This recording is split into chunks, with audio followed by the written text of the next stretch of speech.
We need everybody up right now, like the flashlights on, come on. Bring it back in.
Intro's worth nothing. My grandfather used to say a position's nothing more than a penny. Nobody cares about it anyhow. Hey, let me tell you guys something. High five, like energy.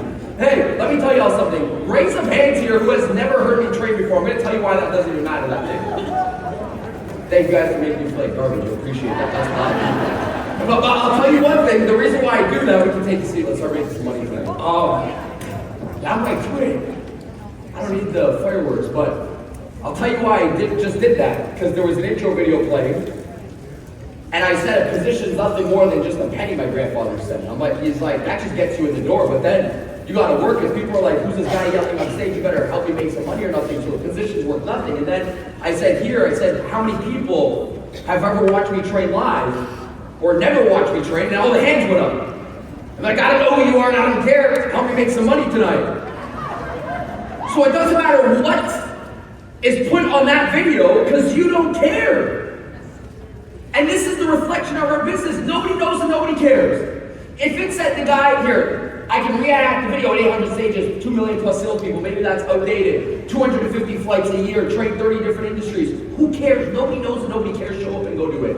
And it's a reflection of our business. I don't know how many of you guys have been in business for the last 5 years, or maybe 5 months or 5 weeks. Nobody knows and nobody cares what you did yesterday. It's only inside of your own head. And as much, I know, as even on the winning side, when you win, nobody knows, nobody cares. You can't go wear on your forehead, I'm Diamond Ambassador, double roll, ruby gold, come join my company. It would look dumb. So you don't recruit with your results. And also on the negative, nobody knows and nobody cares. If you just make 0 commissions for the last 8 weeks, nobody knows. It's only in your own little head. Today, if I'm nervous and the bottle shakes and it drops, nobody knows, nobody cares. Next thing doesn't know.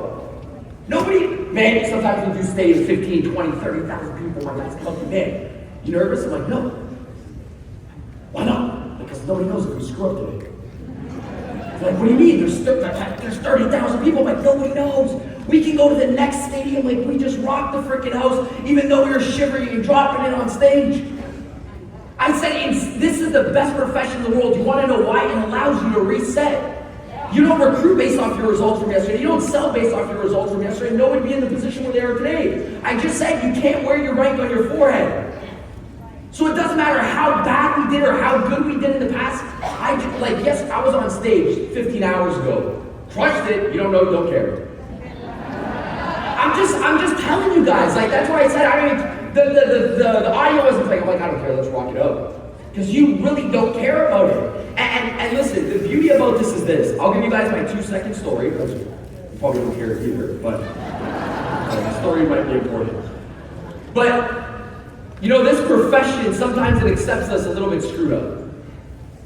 Now, I was ESL, ADD, and ADHD. I had every single label you can give me, I had it. I was born and raised in Toronto, Canada. I was put in an ESL class. English as a second language. I'm sitting down in my class with my friend Alejandro from Colombia, my friend Enad from Jordan. Here I am. From 9 to 15 in ESL. My parents are like, let's just focus on the second kid. ADD, ADHD, ESL, this guy has it all. So one day I'm in my high school, and there's this sign that says if you want to make $500 to $1,000 in commissions, sign up here. Okay, I didn't know what commissions meant. I went to the guy, I'm like, hey, everybody's walking by the sign.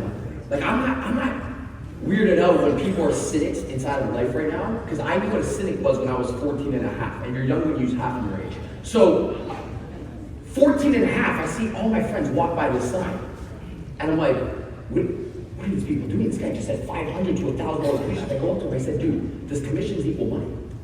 He's like, I'm like, does that mean money? He's like, yeah. I'm like, is it legal? He's like, yeah. I'm like, no, I don't care if it isn't, I'll sell it. I'm like, I don't care, I've already sold legal stuff. I sold everything I told him. I'm like, but I'm just asking you, like, well, you can tell me right now, is this legal? Is it real? He's like, first of all, I like your energy. He's like, but let me be your coach off the bat. He's like, that's the dumbest question you can ever ask. I'm like, why? He's like, because I'm like, is this a scam? He's like, dumb question. Why? He's like, if it's not a scam, I'd never tell you. He's like, you gotta ask better questions, that's how you're gonna win in life. He said, what's your name? My name's Daniel. Boom. 14 and a half, I joined my first direct selling company. I was illegal joining it because you have to be 16 to work. I started direct sales at 14 and a half, by the way. Youngest direct sales rep to ever be hired, right? 14 and a half. I start this door-to-door direct selling job. And again, I was screwed up. ADD, ADHD, class clown, give ESL, give it to me, I had it. First weekend, I make $800 in that thing called commissions. My friends quit the first weekend. I'm the only person going Fridays, Saturdays, and Sundays. At that point, I had my breakthrough inside of life. A breakthrough is like an aha moment where you just felt like you've been lied to, because I went home to my mother. I'm like, Mother, listen, I was excelled on ADHD today. I was like, turn it up, I had it today. I was class clown. I said, I made everybody laugh, they paid me more. I was jumping around, I wasn't focused, I went crazy, I made $800. And actually my first day I made $800 in commissions, cash. I was a millionaire, done, over. I said, you guys all lied to me. I love you, Mother, but you lied to me. It's okay. It's fine, but everybody lied to me because here was the path. I don't know if I had this conversation with them or not, but I didn't need nothing else inside of life. People have breakthrough moments, 35, 45, 65. I said, wait, here was the path. You told me, if you go to school, you gotta get a good job, you gotta, you're gonna be secure inside of life, be secure inside, like, it was all about money, just getting a good job. I'm like, okay, you go to school, focus to get good grades. If you focus, you're gonna get good grades. If you get good grades, you're gonna get a good job. If you get a good job, you're gonna make money. I said, Mom, I skipped those 10 years of that thing. I'm like, I'm like, I don't understand. And it's legal, I told him. I said, this thing's legal. So I just went to go repeat it again the next week just to make sure that it was real. Repeat it again the next week. And I started direct sales 14 and a half. A year goes by, manager comes up to me. I'm crushing it, I can't focus inside. If I had ADHD before, I didn't even know what was going on. Algebra, nothing. All I could think about was sales. Somebody said there's no soliciting, I dealt with the objection 2.5 seconds. Somebody said I'm not interested, I said I don't even know if I can support you yet. No soliciting, exactly why I'm here, I just need to X you off the list. Like I was a maniac.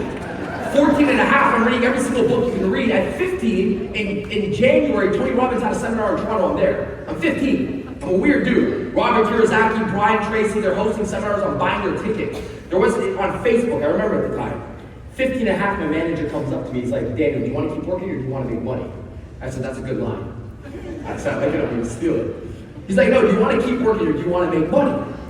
I said, dude, I'm already a millionaire. I got 4 pockets full when I walked to school. I'm like, I got all these stacks of 20s and 5s. Like, I was a cool kid. I'm like, what are you talking about? Do I want to make money? He's like, yeah. He said, let me ask you a question though, hot shot. He said, cause like, you know, I think I made 10, 15 grand on that summer and I was the coolest kid in school. He said, but let me ask you a question, hot shot. He said, did you make money Monday, Tuesday, Wednesday, Thursday this week? And I said, no, obviously not, I'm in school.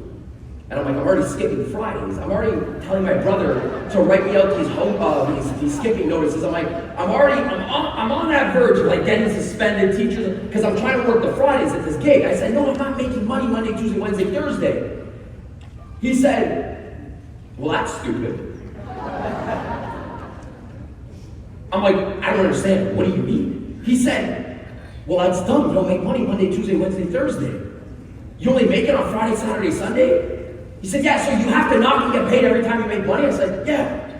He said, well, that's dumb. I said, dude, listen, I'll snitch on you right now because you hired me at 14 and a half. I said, the only reason why I don't make money Monday, Tuesday, Wednesday, Thursday is A, because I'll get expelled if I work for your ass. I said, number 2, I said, I can't go work for McDonald's or KFC or anything like that. I'm 15 and a half. He's like, what are you talking about? He's like, just get people to work for you. I'm like, I don't get it. He said, just get people to knock on doors while you're in school, you'll make money. And then I started thinking, because here's what we've been talking, growth mindset. Money makes money. He said, money don't make money. He said, people and systems equal money. We've always been taught like, the more money you have, the more money it's gonna produce. No, that's the ending of the message. The beginning of the message is to build the empire and build the machine, he said. Everybody that talks about investments, they have to have some capital, people and systems in order to get that capital for the investment. He said people and systems is what creates freedom. Because we always been taught money equals freedom, which is the biggest thing from the line. He said it's people and systems. If you want to have freedom where you can chill out in school Monday to Thursday, go get people to do what you do Monday to Thursday. So at 15 and a half, I started to understand the laws of like freedom. I didn't understand this. He's like, if you want time on the weekend, you got to have people doing a job where you're just going to knock and always get paid. And he was showing me as I grew up my business for 6 years, he showed me, he's like, you will never want to leave your business because you came from no money. So you're going to get addicted to this knocking thing, and then you're just going to have a high-paying sales job. That's it. It's just a high-paying. I'm going to show you guys a quadrant of your compensation plan today. There's only 4. I know you're like, no, we have like 12 ranks. No, there's 4. I'm going to give it to you in a second. So 15 and a half, I start recruiting people. And I had to look up because I couldn't look down. Looking up means I couldn't recruit people at my level. Well, I always look up because I'm small, but that's not what I meant. I said I had to look up because I couldn't recruit people that were 14 and a half because they were in school. So I had no option but to recruit people that are either in university, college, or above me. Because sometimes we get scared to sell somebody that's a little bit more rich or wealthier. Sometimes we get scared to bring a business partner in that's already doing fantastic. I was forced to. Because he said, you have to bring people in that can work Monday to Thursday so you can make money Monday or Thursday. He's like, do you not feel anxious and aggravated when you don't make money? He knew my leverage points to sell me, to get me to work. I'm like, yeah. Because that's all sales is, it's leverage points. Find the leverage in certain individuals. 50 and a half, I started recruiting. That's it. I started to recruit my first person on my sales team, second person on my sales team, and I was in direct selling for 7 years. Then I'm giving you guys a fast story. 7 years. And I understood the principles of business. I built out a sales agency, and then I started training. I never wanted to be a trainer, but I was training since I was 15. So 10 years ago, I started posting stuff online and happened to pick up some steam. And then, because that's when like there was nobody on Instagram and Facebook doing these influencing and motivation and sales, so we started posting it. And we built out an agency where I train people and outsource them because I was a great recruiter, right? It's in my blood. I can't walk by somebody. I can't even recruit somebody in something right now, but I got to recruit people. I don't know why. I just posted a video yesterday. I just have to recruit. I don't know what it is. If I see somebody that has the intangibles that I need inside my business when I was 15, I'm like, okay, green light, right? Because I had this recruiting formula in my head. So like anytime I see the intangibles of what I wanted when I was a business partner, I have to recruit them to nothing, basically. My friends are like, hey, I need a salesperson. I'm like, I have like 20 in my database from yesterday. So I still recruit people for absolutely nothing, right?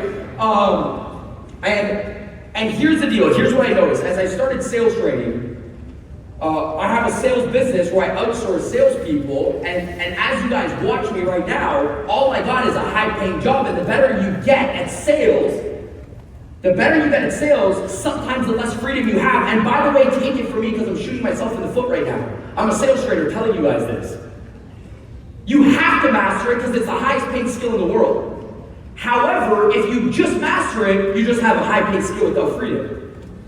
You have to master it because it's the highest paid skill in the world. I can't go broke because I'm in sales. I can't. I go broke, zero, tomorrow I go make money. I can influence, I can persuade, I can bring people in, I can connect them, I'm a middleman, I make money. Here's the problem. The better you get, the more you're gonna wanna sell. You only have 24 hours in a day, so take me for example. Daniel G. Started training 8 years ago. I was decent. You start getting better. How do you get good? You speak. How do you get good at sales? You sell. How do you get good at kissing? You kiss. This is life. Like, that's it. So I just started speaking a lot. How do I become a good speaker? How many times do you speak and present your business? That's how you become good. I never had a speaking coach, never had a speaking manager. I was just talking to DJ Rankin over there. I'm like, dude, I still never had a speaking manager, coach, or iPros. I just speak. That's all. 24/7. That's all I do. Here's the problem. You get better when you speak. How do you get good at video? You do video, right? So he's so good at making love. I wonder why. Yeah, I'm trying to wake y'all up. It was after break. Come on. All right, here we go. So here we go, right? So we got 4 levels to this. The number one is when you get good at this thing called the bottom of the quadrant is sales. Again, I shouldn't be saying this because I'm shooting myself in the foot, but I'll never not tell you the truth that it's the highest paid skill in the world. But it's still a job. It's the highest paid skill. And nobody is more of an advocate in sales in the world than myself. I travel the world. I've probably been to every single country you can name. I've taught sales there from the Middle East to South America to Africa. Everywhere you think of, we've been inside of sales. I'm an advocate for it. But it's just the highest paying job in the world. There's no freedom attached towards it, and it's not a business. You don't own a business when you're inside of sales. And I promise you, the better I got at training sales, the worse it became for my freedom, because guess what happened? Everybody wanted to hire me. Right now, as you see me, I'm just at a high-paid job. I can remember my grandfather, the position's just as good as a penny. It doesn't fit. I'm the CEO and owner. Dude, you travel 250 days out of the year. Shut up. There's another part of my business which is scale. This thing is hard. When somebody wants to book Daniel, they don't want the 3 other guys that are beside. They want Daniel, so the better you get at this skill, the more it requires your attention if you don't have a formula and a blueprint. So think of it. It doesn't matter if I make 10 million from speaking live. It doesn't matter. It's a high-paying job. So sales, I'm gonna master it today with you guys in the short amount of time that we have. Sales, high-paying job. Second highest-paying skill in the world is what? So this is still a job. Second one is what? Front row, don't answer, only the back rows. Front row's not, what is it? Okay, right there, wait. Somebody just said it. Okay, you skipped a step. Yeah, so recruiting. Which nobody does because everybody's like, well, what's the sauce to recruit somebody? Here's the sauce. On your way to convention, what's your business? And then you're asking, what's the golden nugget to recruit somebody? It was on your way to an event, you missed everybody. You missed everybody. Because you don't know what you want. When you want red car, you see red car. But if you don't know what you want inside of a recruit and a business partner, you missed it. You don't know, everybody's done this. They get inside of a company, and they've done this exercise, a memory jogger. Who do you know? Great, so you do this memory jogger, you go through all your friends, who you could contact, sell the product to. The list shortens, the anxiety and depression heightens. You're like, okay, I got no more friends left, right? So then you're like, what the heck do I do? Well, there's 8 billion humans in the world. If your brain and your subconscious mind knew what it wanted, it would go up to them and compliment them, but you never programmed it to signal it. You never programmed the brain, so you walk through life asking, where are my people? Because your brain can't recognize it. Only when you think red cars, see red car, I want red car, oh, I always see red cars. But like, think of this. Every single lady in the room had this dream, man. Vision board. This is who I want. Maybe you sacrificed a couple things, but you had it there. Say, man, you know who you wanted.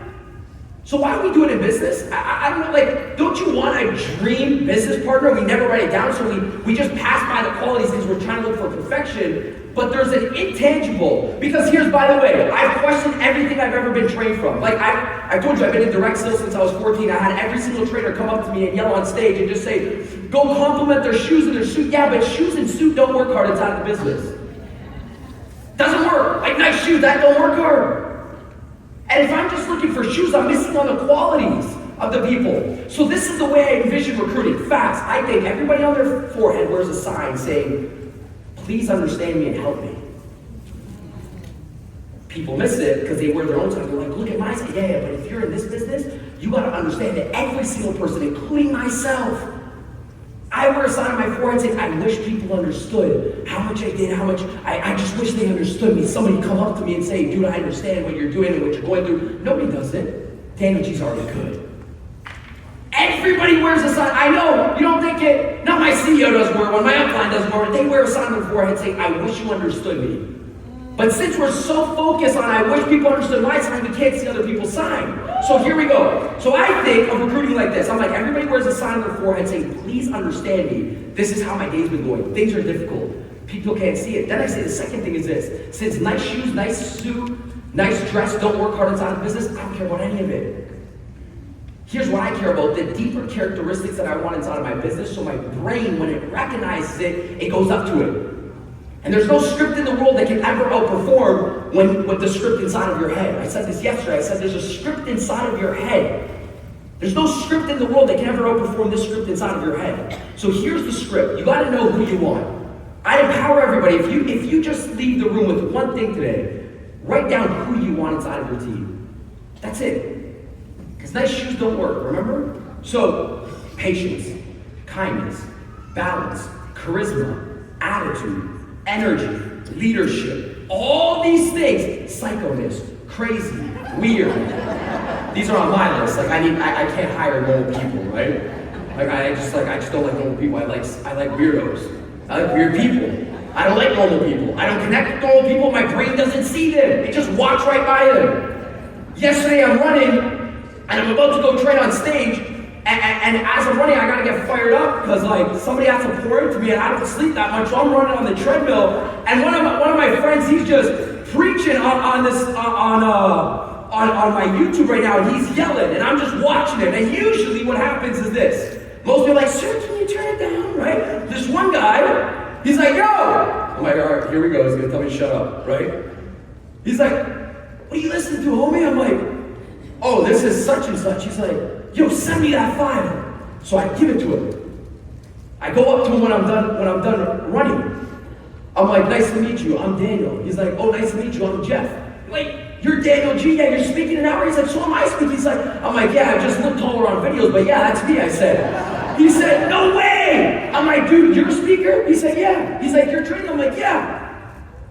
I said, "You see that? The whole gym is filled. You're the only weird person that said, 'What are you listening to?'" Only weird guy. Trains athletes, speaks on stages 100 times a year. Guy's a maniac. I said, most people would say, "Sir, can you turn that down?" I said, "There's success leaves clues." I like weird. I didn't know. I just went up to him. I'm like, "Yo, what's up, Daniel? Nice to meet you." That guy's name was Holden. He's a legend, right? I said, "Nice to meet you." I shook his hand. He said, "What do you do?" We start talking. I said, "See, my brain didn't even know it was on autopilot because that's who I want in my network." I didn't know what I was doing. I just went up to him, I said, "Weirdo, psychopath." Because everybody observe the masses do the opposite, right? That's what he does the opposite. What do the masses do? "Can you turn it down when we're earpods?" I'm like, "Come on, he's preaching right now, I'm gonna turn this guy down." That's what most people do. This guy comes up and he's like, "Turn it up." This guy talking about a dream or something. So first thing, you write down who you want in a business partner, right? And then you go up to them, your brain signals, "Okay, I want patience," you go up to the person. The other day, I'm gonna tell you guys why this is important, by the way. Let me give you, okay, we're good for time. So, 2-second story here. Usually they turn into like 5 minutes, but first event, 15 and a half. I started recruiting people. My manager said, "If you want to make money in this business while you sleep, you got to become addicted to chairs." And I said, "What?" I thought we sold home services. He said, no, I understand, but you gotta become addicted to chairs. And I said, like those chairs? I was in the office in a warehouse. He said, yeah. I'm like that four-legged chair. He's like, yeah, what do you see when you see the chair? I'm like, a broken chair. You guys should fix it because I made you a lot of money. He's like, what do you see when you see the chair? I'm like, 4 legs, a ripped cushion. I'm like, but if you want me to sell the chair, I'll sell the chair in 2.5 seconds. That's what you're asking. I'll do it. He said, what do you see when you see the chair? I'm like, dude, I don't get it. Just like you guys are probably looking at me right now. He's like, a chair?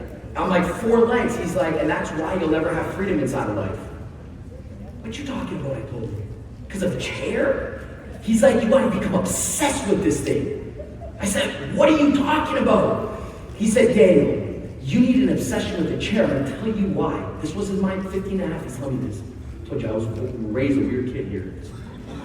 He's like, when I see that chair, I see my next $1 million sitting in that chair. He said, how did you start? I said, I signed up to that sheet where it said sign up here.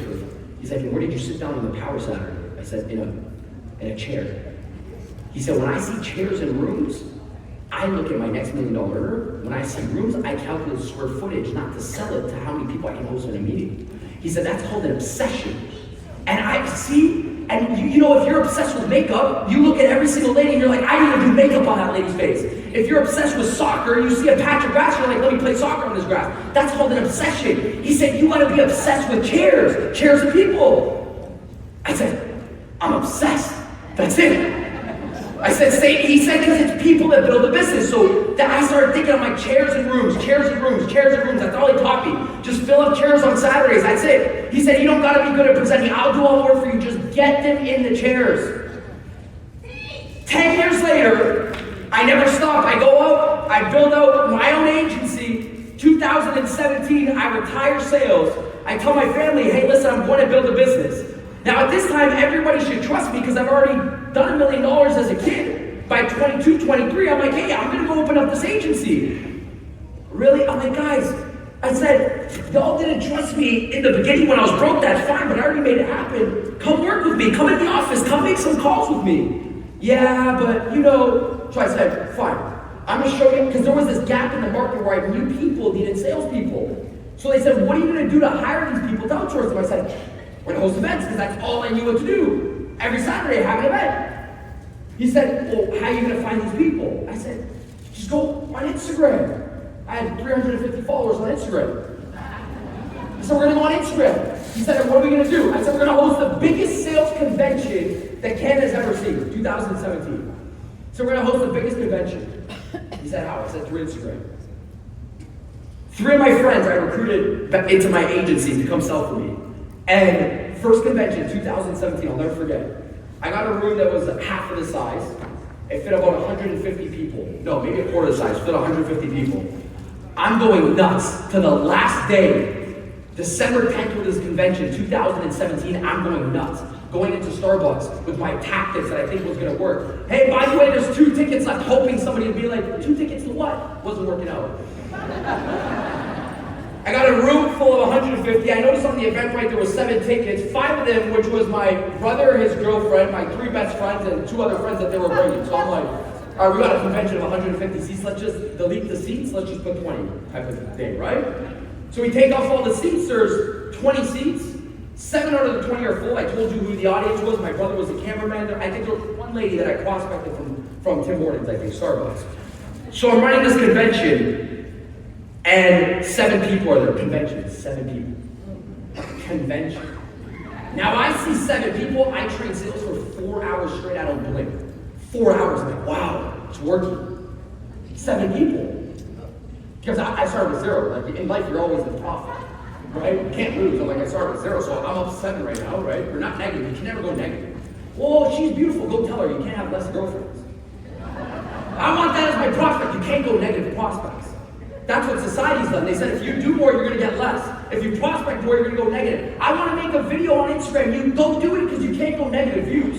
So I'm up 7 in my head, right? So I'm training, and 4 hours straight, I do this convention. I'm done. My brother's looking at me like, my brother's definitely on drugs, he's probably saying in his head. He's training us in sales how to do projections. He's like, we heard you since you were 15. 4 hours, I'm done. I'm sweating. My brother comes up to me, my friends come up to me, and they're like, all right, what are we gonna do now? I said, we're gonna have another convention. But I said, we did it wrong. They said, why? I said, because we hosted our home cities. I'm like, there's too much hate here. Let's go to another city. So I'm telling them to go to the next city, right? I'm like, ain't nobody want to come out. They're like, I'm like, rule number one, never prospect your family and friends. If you're a winner, I told them, right? I'm like, because they judge us too much. They'll come in when it's time for them to come in. Hey, what do you got going on? I'm like, don't worry about it. I know this game. So I'm selling them like I know what's up right now. We go to the other city, Montreal. It's a French-speaking city. I have no rights to be there. I called one of my cousins. I don't speak French. I called one of my cousins. I said, listen, I'm coming to Montreal. I need a packed-out event. We're going to call it the World Class Closure Convention, 2018 January. A packed event. I'm coming down with my team of 5 people. I'm going to train people in sales. If they need a sales rep, my cousin somehow brings in another 5. I'm in Montreal with my 5. He brings 5 people from university. They don't know what's going on. I'm just training sales for no reason. I want to hire salespeople. I wanted to recruit them after I was done. So I have 10 salespeople sitting in front of me. I trained for 4 hours. Now there's 10. I'm training for 8. I'm on fire right now, right? And by the way, the goal of business is to be fired up in the absence of nothing to be fired up about. That's the goal of business. Every good business. Where do you get your energy? I don't know. I'm just fired up for no reason. 0 reason. Team comes up to me. I'm done training sales. They're like, all right, enough of this, dude. Get back to what you're. Remember, I'm already successful. They're like, yo, get back to your sales. You're good. Like, go back, build a team there. They have the product, the systems, a good website. I'm like, no. I'm like, you don't get it. We screwed up again. They're like, how? I'm like, I got it. Canada. I'm like, it's boring. Let's hit the States big. I said, States. They're like, what do you mean the States? Dude, we don't even have passports. I'm like, let's go to the States. We gotta go to the United States. They do everything big. Canada's small. I'm like, they don't even consider us a country. I'm like, they just want to take us over. Come on. I'm like, So we go to the States. I'm like, we gotta go to Miami, Florida. I'm like, it's hot, they're gonna love it. This is the best thing in the world. There's entrepreneurs there, it's crazy. We're gonna go to World Class Closure Convention, Miami, Florida in March. I'm sitting there, there's 20 people now. 20 people. And I called every single company I can call, cold call, insurance companies, real estate companies. Bring your team, I'm gonna train them for free. I just want to host the convention. I need to get my brand out there. So I go there, and there's 20 people. My team looks at me, and they're like, dude, what are you doing? And if you see me how I look with 20 people, if you think I'm nuts right now, I was on the walls with 20 people. I'm like, this is 20 people that don't know who the heck I am. Let's go through everything. I remember we went till 2 a.m. that night. We started at 9 a.m. I went to 2 a.m. in this little meeting hall. I went to 2 a.m. I didn't stop. I had a bottle of water and I just kept going. I said, if you guys want to take a piss break, go ahead. Please don't be loud. I'm not stopping. You couldn't stop me. After I'm done, I'm sweating like we smashed it to my team. My team's looking at me being like, I don't even know what's happening right now. They're like, I don't get this. They're like, so what's, because I had this thing in my head. When you're a leader, it's an art of seeing what nobody else can see or they wouldn't follow you, right? You gotta see what they can't see. That's why people follow you. So I'm looking, I'm like, you don't see it?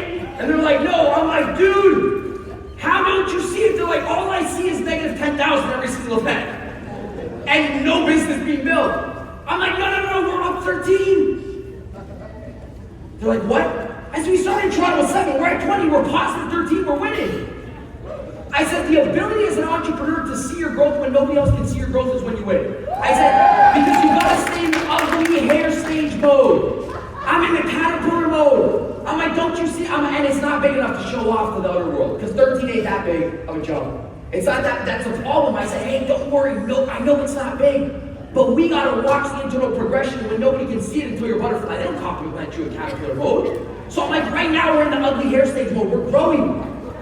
Most people quitting growth, they don't even know it. They go from 1 to 3, they think they're losing.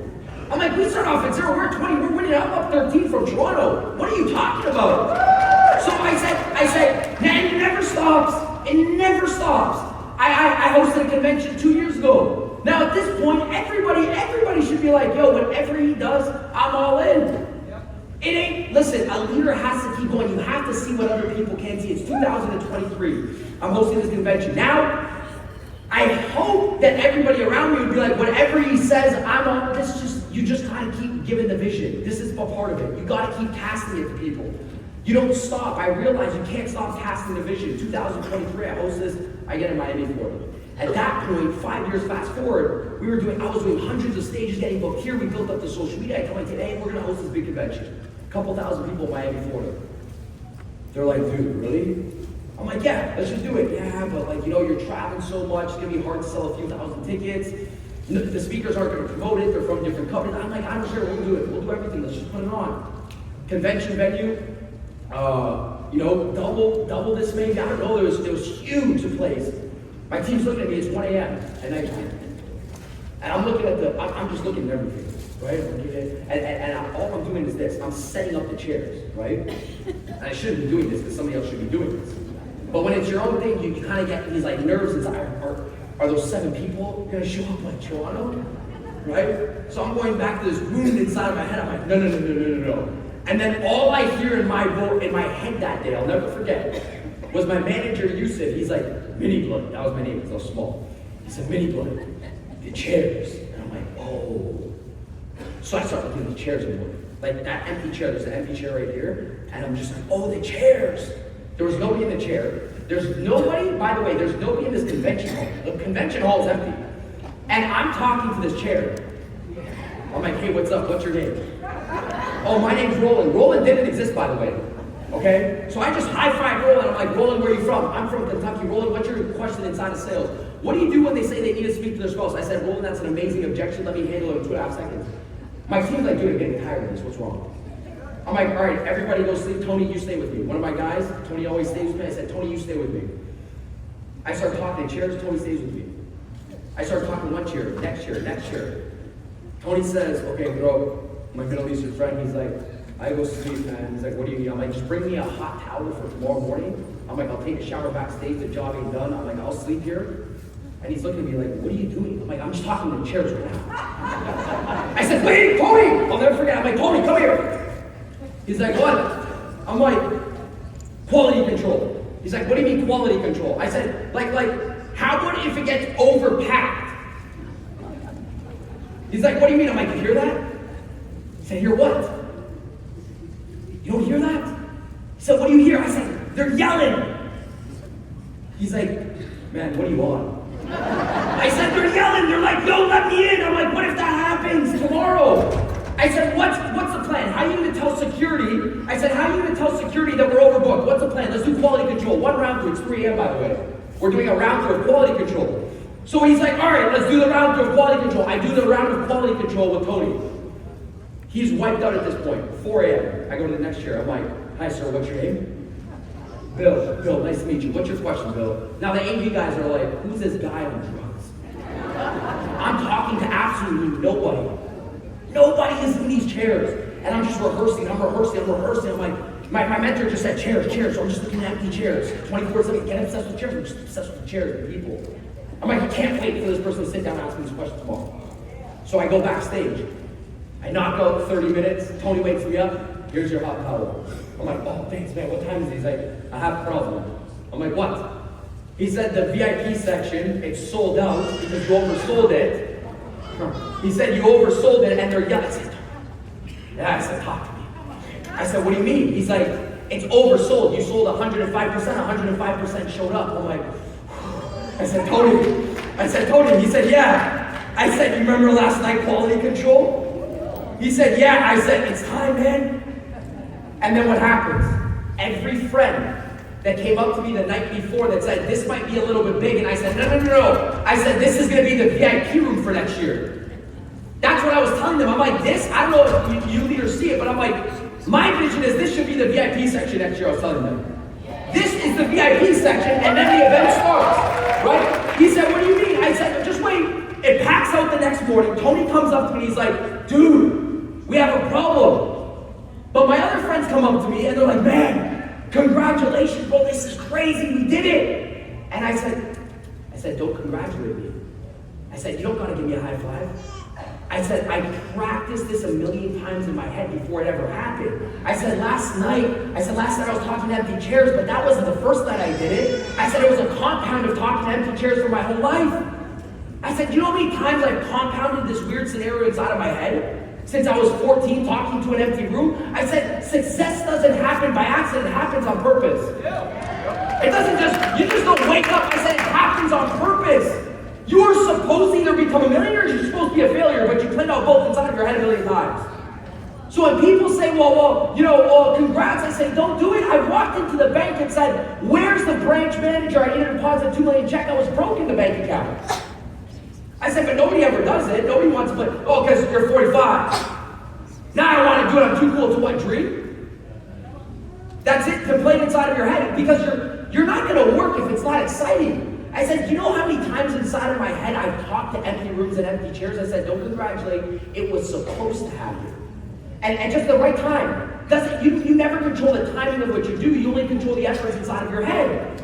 I'm like, how many times have you repeated becoming successful inside of your head? How many times have you called the accountant and said, what's your name? But Daniel, I don't got an accountant. Call one up. You don't got one? Call one. Google. Yo, what's up? My name's Kurt. Kurt, hey, nice to meet you. Hey, Kurt, I have $5 million. What should I do with it? Well, let's review your statements. Kurt's reviews it says you're negative. Yeah, I just wanted to know how it felt doing this whole process. I wanted to know how it was to call you and walk in this side of the bank, because I was always going to this side of the bank asking for 20. I wanted to know how it felt sitting in this chair. It's kind of nice here. What's your name? I'm just giving you the future in advance. I'll see you soon, sir. I gotta go work and run. So that was me. And the reason why I'm telling you guys this is because sometimes inside of business, you have to realize your internal progression and see yourself growing when nobody else can see you growing inside of life. Like, nobody can see it. It's not big enough. I know, the bank account grows $13. It's not big enough for people to edify you. But you're winning. When you're growing inside of life, not me, but when you guys grew, I didn't grow that much. But when I went up to my grandparents and they're like, wow, you've grown so much, you never realize how much you grow. You don't, as a human, physically, mentally, spiritually, you never see how much you've grown inside of life. So you constantly self-sabotage yourself. I said winners can see the incremental growth that nobody else can. You have to hold on to it. It's important. So I started recruiting people, 23, and then I started to, let me get back to this quadrant. Let's go back here to this quadrant. So I said the third thing is this. You guys still have energy for me or no? You still good? All right, third thing is this. Let's go. The third step after recruiting is what? So you recruit people to events, you bring people to events. You realize that people equal freedom and systems equal freedom, not money. Okay? After recruitment is what? Okay, what is the difference? So somebody put duplication. So what does duplication exactly mean? You just get somebody to do the number one task inside of the business. Right? They follow something, they make a sale, they bring somebody in, they do one thing, that you duplicate an effort. But duplication can be motivation, because somebody can duplicate, but if they don't keep duplicating, they don't keep doing it, you have a revolving door of recruiting. See, here is a job, 3 and 4 is a business. Here's a job, sales and recruiting is a job. You can recruit people, but if they don't duplicate, you got a high-paying job. Right? So here's a job. Duplication, what's the fourth one? No, he already has it. So what's the difference between leadership and duplication? Because we just use these words, people are like, leadership, what does it mean? Leadership is just duplication consistently done. It's not off because motivation is duplication. But if I can get this person to do it, not just off of motivation, but be inspired to do it forever, I now become a leader. I'm in the leadership racket. Now I got a business. The question is, how do we get to this point? How do we train people? Because I hope you guys watch also how I do it, not just what I say today, but how do we get people to actually move? How do we get people inside the business? How do we recruit people inside the business? So let's start off with it right now. I wrote this book, it's called The Sales Game, because I believe sales is like a dance and a game. When you understand the dance, sales is easy. Recruitment is easy. Network marketing, direct sales, it's easy. It's just a dance. You lead the dance, right? You're the leader, you lead the dance. Whatever gets thrown at you, you just lead the dance. It's a game. So I get inside a business, I told you. 1 year in, I started recruiting people. I didn't ever read a John Maxwell book. I didn't know how to lead. I didn't have a leadership book. I didn't have a leadership manual. It was just my grandfather being like, go work. That's it. If I didn't work, he'd be like, just be quiet. Don't say you're tired, work harder. He's from Sicily, Italy. Ancestor had a very work ethic mindset. They didn't just work hard. That's it. Got yelled at if I didn't work hard. That's it. Friends come into business, I recruit my first 3 friends. They quit within 24 hours. Not because they were bad, I was a bad leader, but I never all I would say to them, here's what I would say to them, please do not duplicate this. They come in, remember I was ADD, ADHD, and ESL, right? Plus another 10 labels that somebody gave me a doctor, who knows? They used to write my book, dumb kid, stupid kid, class clown, ha ha ha, right? And then they come into business, I make $1,000 in the weekend, and they're making 50. And I turn around to them like, now it's my time to this and that. So I'd be like, you're so dumb. I'm like, I thought I'm the dumb one. And I would just say it to everybody, don't duplicate it, don't ever say this. It was bad, it didn't work. So I get to bring in next people. I'm like, all right, I just need older, more mature people. I remember one day I came out, I'll never forget, okay? I have a scar till today, and the guy knocked me out. He came with $30, I came with $1,300. I'm pissed off, because I took a day out to go recruit. I said, dude, you're so stupid, how'd you make $30? Knocked out. Punched me in the warehouse the night of. We go to collect cash on our bonuses, knocked me out. I go up to my mentor, I'm like, all right, I quit this thing. I'm like, no, I don't quit the business. I'm like, I'm quitting doing this team thing. He's like, why? I'm like, just everybody's dumb. He's like, I'm like, dude, nobody works, everybody's dumb. I'm supposed to be the dumb kid, by the way, I told him. I'm like, I'm the D student, ADD, ESL, ADHD. Thank you for sales, and just come here, we'll accept you if you're a little bit screwed up here, right? Bring you in. How most of us are a little bit messed up? And if you don't feel like that, the job made you feel like you're welcome, by the way. Okay, so sales just doesn't discriminate. It says, I'll bring you in however you look, however you, whatever your background is. We don't care, we don't judge you, and we don't discriminate. That's the beauty of this profession. So it brought me in, and I thought I was a screwed up person, D student, ADD, ESL, ADHD, but I'm making $1,000 a weekend. So I flip it back to them, I try to diss them back, and I would say, dude, you're dumb. And they quit. And I got knocked in the face. And then I said, I'm done recruiting. And then my manager said, what are you doing to these people? My leader said, what are you doing to make these people quit in 24 hours? I give them a script. I tell them what to say. They're going to say, no, thank you, I'm not interested. I told them what to say. Sir, I don't even know if I can support you yet. Let me just know too quick. I said, I don't get why they can't say this thing. I'm calling them dumb. He said, what? What are you calling them? I'm like, I'm calling them stupid. He said, dude, that's why you're on my team. I said, but it's the truth, no? He's like, no, man. You have building blocks. I said, what building blocks? He's like, I don't know, but you have building blocks. He said, you can't just bring somebody in and just either think they're dumb or call them dumb and expect them to work. I'm like, okay, what do I gotta do? So he started training me how to become a leader. And like I was you're in a development position. He said, Daniel, this is how you lead people. He said, take this book. So I started leading people. But here's the problem. I wrote this book called The Sales Game because I realized one thing. I said, isn't it interesting, in the last decade, I went into big events. You have somebody sitting down right now that's making $50,000 a month, maybe. And then you have somebody making 50. Now, my brain was always like, I don't get it. I don't understand. How does somebody in the same company, have the same systems, same strategy, same scripts, yet one makes $50 a month and one makes $50K a month? That I can't sleep with. Maybe you can sleep with, but I can't sleep with. I can't go to bed at night. I don't get what it is. And usually they're less qualified, and we think their story on stage is like a lie, and the owner paid them to say the story. We're like, no, not that. No. I've talked to every single of these big leaders in companies, and you're waiting for the secret sauce, and there is none. And I'm thinking of this like strategy. This one lady's gonna give me that. I have one friend, she makes $1 million a month. She made at one point. A month she made. People on her team and the organization making 100. And I'm thinking when I sit down with my friends, these ladies inside the business, you always want to know like what's the sauce. And there was never this crazy thing where they're like, you just leave the dinner and you're like, it was like the most basic things in the world. They do all the most basic things. They just go up to everybody, talk to everybody. They're just the most basic person in the world. It's better than anybody else. We always think the top people have advanced strategies. But LeBron James gets paid more than the Harlem Globetrotters. The Harlem Globetrotters are much more fancier than LeBron James. He still gets paid 10 times more because he just mastered the basic things inside of business. He didn't get fancy, right? So I'm always looking like, what is it? And as I started writing the book, I'm like, yes, but what is it as to why people are in the same opportunity, but they're performing like a Honda, but they got a compensation plan that's a Ferrari. And you're just like Honda, you're just like in Honda mode. And there's this threshold where you're like, I don't get what it is. So here's the deal. Dissect it all. Everybody here has the same script, same strategy, same systems, right? Okay, sure you can change it up a bit, but you can't change up most. And by the way, you're in the only opportunity right now where your leader doesn't want to lie to you. They don't want to be weird. You know exactly why they're doing what they're doing, because they will make more money. There's no blurred lines. I think you're in the most transparent industry in the world.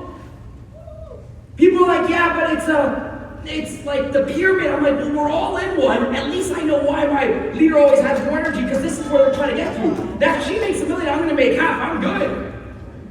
See, in other companies, there's like blurred lines. Why is she so friendly today? I don't need to ask why my leader's so friendly today. Shit, my leader's trying to get there. If I help her get there, I get here. I'm happy right now. And by the way, the only people that don't make money inside life have a grudge towards people above them making money, right? So I'm thinking about this thing. I'm like, what is it? That lady making 50 and that other lady making $50, another person making 50,000. Same script, same strategies, same systems. What is it? I said, well, sales is difficult because that's the last part. This is the 5%, the how. The 5% is the how. It's the how. Think of it. I have no notes right now. When I was backstage, I didn't know what the heck I was going to speak about today. You can't fire me now. You already paid me. I didn't know. I was backstage. Somebody say, hey, what are you talking about then? I have no clue. I don't know. I turn off this thing. I speak from here. I can't study this thing. I'm like, I don't know what's about to happen. But I said, and you can't prepare 5 minutes before. You either know it or you don't, I said. But I said, the 5% is the how. I said, it's a script inside the mind. See, I think with my script, here's what I did backstage. DJ Rankin, where you at? Are you here? Anywhere? Dude, did you see me? Don't lie. What was I doing to the camera? Did I not look like a psychopath? I'm shaking the camera. This is my script. When somebody asked me, I was like, That's what I'm thinking about in my head. And people are like, what do you mean? I'm like, I'm thinking about when I get on stage, I'm going to change somebody's life and I want them to wake up. And I'm shaking it. I'm like, I'm not even thinking what I'm saying. I said, because most people's script in their head is messed, and they'll never outperform what's going inside of their head. I said, I can't come on stage and train people if I think people don't need me. So all that's happening inside of my head is, people need me, that's it. You just go lead. When you go recruit somebody, think that there's only 2 thoughts. You got a script inside of your head that outperforms the script in person, right? The script inside the head is, I don't even know if that person needs me or not, you won't go recruit them. There's a script in your head that you'll never outperform. My script in my head is, that person needs me, I need to change their life. I can't have this energy if I didn't think you guys needed me. There's no how in the world that will ever outperform the script in your head. So I said, okay, wait, because I was literally doing this like 5 seconds ago. I don't post this on social media because I don't want people to think I'm actually on drugs, right? Because they already commented enough. By the way, no, I'm not. Just for you guys asking, what is this guy on? No. I have this thought in my head. I was choking the cameras, thinking like, I just want to wake people up. I want them to know where they sit right now. Like the opportunity to sit. It's never existed before, and I'll tell you why.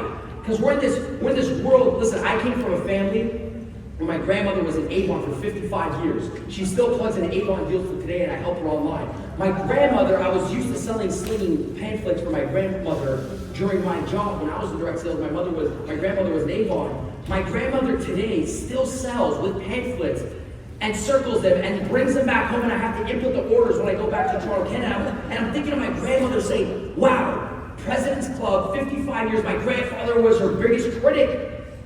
He hated her working it. I don't know why your grandmother does this thing. She doesn't need to do it. I'm like, wow, she still built through the biggest adversity, 6-foot person right there. She still did it. And not just that. I said she had no social media. She had no Zoom. No, I'm getting on a Zoom. A what? She built a business with no Zoom. Then my dad gets in another company. They had something called a VHS tape, and you had one. And you could only give it to one person, and you're gonna say, dude, I will find you and your family if you don't give it back to me. Well, now it's hard to recruit. Tell the guy with the VHS tape, he got one. You got a Zoom link. Anybody can share it. They had one VHS tape. The problem is when things get easier, sometimes we get a little bit weaker because we take it for granted. Right? Like that's it. We're just like, we don't know how good we got it.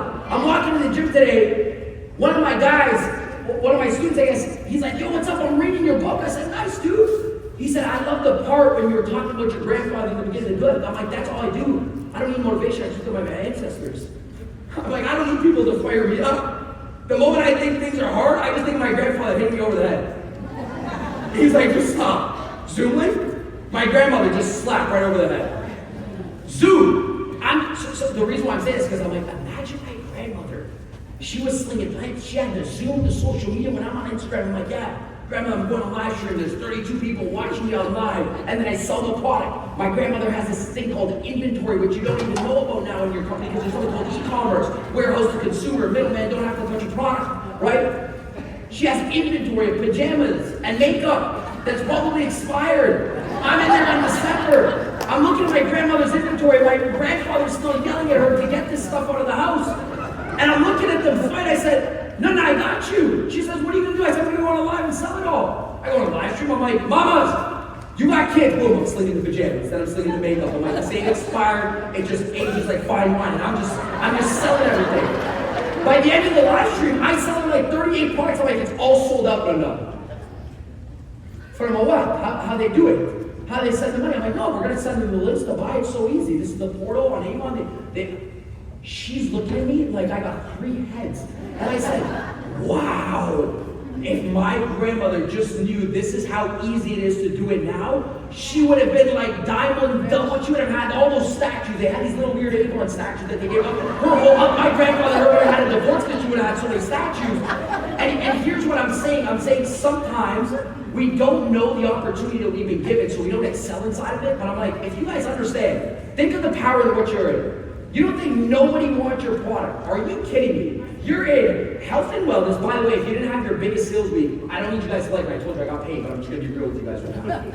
I'm going to be real with you guys because there's something in my heart that I can't leave. And if you guys don't like me, it's okay. I sleep like a baby. But I'm telling you, I can't leave without just being real. And if it makes you guys uncomfortable, sometimes that's what gets us results. And people are like, well, I can't lose weight. Just take off your shirt and look yourself in the mirror. It's uncomfortable. Don't tell me. You got to get uncomfortable. I want to make more money. Just stare at your bank account. You don't need a finance coach. You're going to get mad. You need to get pissed off. People are like, well, how do I change? You're not mad. You're okay with what you got. One of my friends, she says, how do I change? I'm like, you're too happy. She says, what do you mean? I'm like, you're not mad where you're like, I need a freaking change right now. I said, what do you want to change? She says, I want to lose weight. How many times have you looked at yourself in the mirror? No, because you're trying to run away from the truth. The truth gets you uncomfortable. Dang, I want to make more money inside my company. How many times have you stared at your back office and said, why is there a lady in my company making 20 times more? You're not mad enough that you're in the same company, the same organization making 10 times more.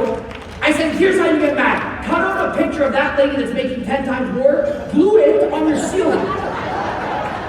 And when you wake up with your husband's going to say, who's this lady? I don't know, but I love her. But I'm in this love-hate relationship where I don't know why she's making 20 times more. I'm pissed off. What? I love her. She's my outline. Her name's Mary. But why do we gotta wake up to her every single day? I just want to see what's possible. I'm not doing enough. See, sometimes, and by the way, sometimes we're less qualified than you. And you gotta get even more mad. Get you in the next door. You gotta get mad that, hey, if you don't like your money, just stare at your bank account. If you don't like your back office, stare at it. Stare at your volume. That's the reality. If you get the reality, you get uncomfortable. When you get uncomfortable, that's when you work. Everybody's trying to run away from the freaking reality. So here's what I go back to. Where am I? Oh, at the store, grandmother. No. I promise I'm the most focused ADD person you'll meet. So let's go back. So here we are. We're learning how to sell, but it's 5%. And then I said, you don't need to learn how to sell. You need to understand how people buy. If you understand how people buy, sales is easy. Huh? Like, by the way, I've met a lot of leaders. They ain't the best salespeople. They still make a lot of money because they understand people. If you understand how people buy, sales is easy. If you try to understand sales is hard. Because you don't understand people. People don't care about your product. They only care about what your product can do for them. Right? People don't care about your product. You drank it. You like the Kool-Aid. They haven't drank it. They don't care about it. Until they know what it can do for them. Just like I said today, you don't care about me until you know what I can do for you. You don't care. I know that. So, by the way, I said the reality of the business. What I said is, if you didn't make the most money from the 1st to the 14th this year, get mad at me, I'm fine, I'll sleep tonight. I'm just giving you the reality. You messed up summer last year. Why? Because what does your company do? help them make money, help them live a healthy lifestyle. That's it. 2 things. Make more money, be a lot more healthier, and have more time. That's it. Health, wealth, freedom, live a good life. I don't know if you looked at your compensation plan, but that's what it is. The more volume you have, the more lives you impact, the more people have a healthier lifestyle. It's all, wait, when do people want to do it? The 1st to the 14th. Wait, what happened? Why wasn't your high sales volume 1st to the 14th? Because you didn't have a system dialed in that everybody that said no to in 2025 is going to hit up to the 1st to the 14th. Hey Janet, how are you? No clue how you and I didn't partner up last year. I just wanted to wish you and your family a happy New Year's. And by the way, if losing weight and making a additional source of income this year was on your priority list, we have a new strategies with mothers like yourself that are super busy, would love to just pop on a phone call with you again. But other than that, happy New Year's. Want to wish you and your family a happy New Year's. Go crush it. Hit me up by the end of tonight at 8. I'm helping a couple people by the end of this month. Chat live. Repeat 185 times. But if you didn't know who to contact from 2025 and you put them on your January 1st, because everybody that says no to us goes on the January 1st list. I say, thanks so much. I'll see you January 1st. They say, what? I said, I'm nothing. Don't forget about me, I'll forget about you. I'll put you on the January 1st list. That's called the system. I said, I know you want it. Yeah, I know everybody wants to lose weight and make more money on the 1st to the 14th. Let every owner and every company say, yeah, it's slow. That's you. I run my economy.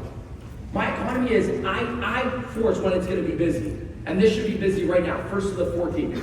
It's a system. You know, back then when I used to do sales training, I was young. My mentor used to say, every person that tells you no, you collect a dollar.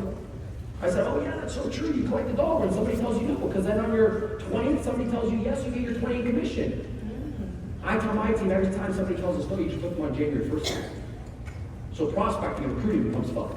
You're just like, all right, let me just move you over here, I never lose. Boom. I can't force the timing of when you say yes, I can only force my actions in my system. I don't know when you're gonna say yes. I don't know when you're gonna need a job, I don't know when you're gonna wanna get healthier, I don't know when somebody's gonna say to you, but I just keep hitting you up. And January 1st, hey, what's up? Do you wanna lose weight? Oh, how did she know? So here we go. How people buy. It's so much more important than sales. Write this down to some tactic now.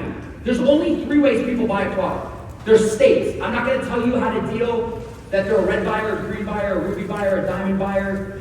We don't got time for that to figure out their horoscopes and what type of personality trait they're in, okay? That's hard. And if you try to do that, you're going to look weird. So what's your sign? You can't do that. When you're recruiting somebody, you got to be like, okay, what are they in right now? When you're prospecting, you're selling, if you ever sell a product, most people are only in 3 states. Your job is to figure out what state they're in. That's it. It's very simple. And by the way, you are them. You are them. So let's not criticize because we're always in these states. We are buyers. Here are the states. Ready for them? State number 1 is they're defensive. That's state number 1. There's only 3 states. That is this. No, thank you. I'm not interested. Yeah, well, I need to watch out salesperson. Yeah, no, don't join one of those things. You're going to get scammed. That's it. 95% of people. Yeah, no. You are them, by the way. You're laughing because you got them, and you're laughing because you are them. You walk inside the store, person asks you, what are you looking for? They don't think you'll be shopping. Don't look right. Walk into a car dealership, can I help you with anything? Nope, just walk in this car dealership for no reason. So you're them. We are them. We can't criticize them. We just gotta know the game. When you know the game, it's easy. It's like a joke. It's like, they're defensive, funny. I tell people when I walk into a store and they say, sir, can I help you with anything particular? I'm like, nothing about that line, please. They say, what do you mean? I said, don't ever say anything. Say anything else but that line. Why? Because the moment you say that line, I'm going to do this. Don't think I'm just shocked. You trigger the state. I said, you trigger, not me. You could have walked in and said, I like your ears. I would have been like, wait, what? But I wouldn't have been like this. I'd been like, wait, what are you talking about? My ears? What's wrong with my ears?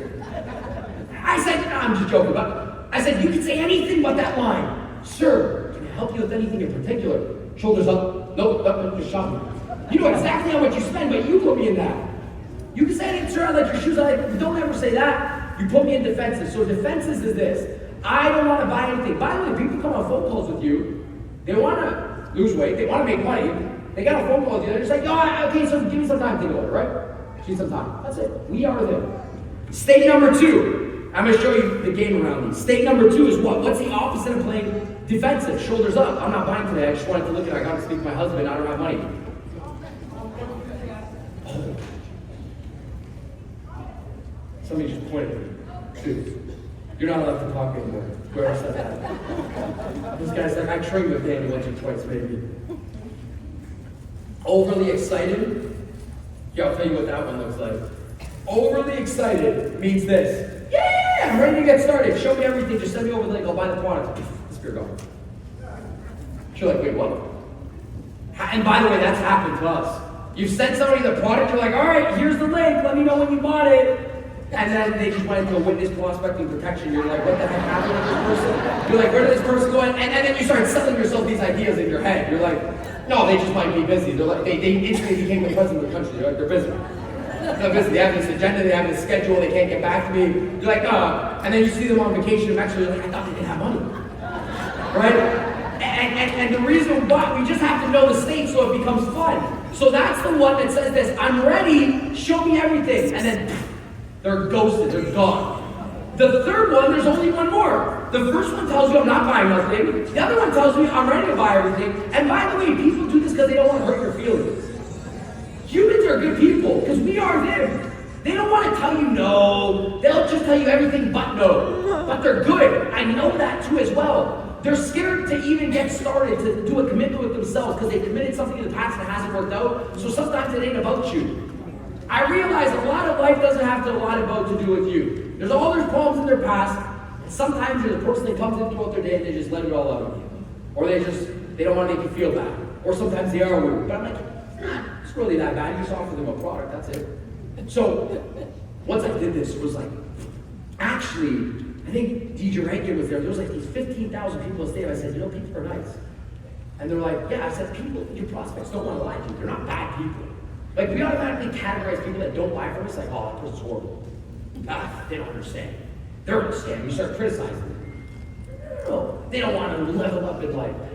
They're scared. You're a leader. Your job is to get them over the fence. Your job is not to criticize them. They're scared and they don't know how to tell you I'm scared. That's it. They don't know how to say that, so they'll say everything but I'm scared. They'll say anything else. They won't say I'm scared. They won't say I have commitment issues. They won't say, hey, by the way, I picked up a book and I still don't have a flat stomach, so I don't know how to commit to things. They're not going to tell you that. There's a lot of commitments that they said they're going to do and they broke them. They're not going to tell you that, by the way, on a phone call. They're going to say, I just need to think about it. They might not be thinking about it. Might be thinking about the past commitment. So I did this once. I said, people are nice people. And I said, as I was explaining this concept, I started stuttering on stage on purpose. I'm like, oh, I forgot my nose. Ooh. And I started to get awkward. I don't know what awkward was, but it felt very awkward. I'm like, if this is what awkward feels like, I started to feel it myself. I was trying to create this awkward thing in the arena. And it started to get awkward. I'm like, man, if I just had my script up. And I did it for like 30 seconds. And at that moment, see, when I get on stage, I'm a maniac. Here's what happens. Half of the room is like, you like this. The other half's like, what's this guy? Why is this guy bouncing up and down, right? It's okay, I know. And I said, but in that moment that I was stuttering, everybody came from their mind to their heart saying, come on, Daniel, you got this.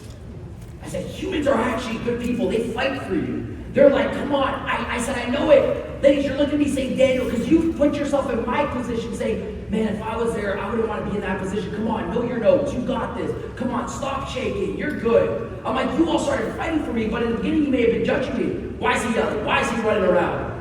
But prospects are great people. You just got to pull it out of them, the truth that it's a dance.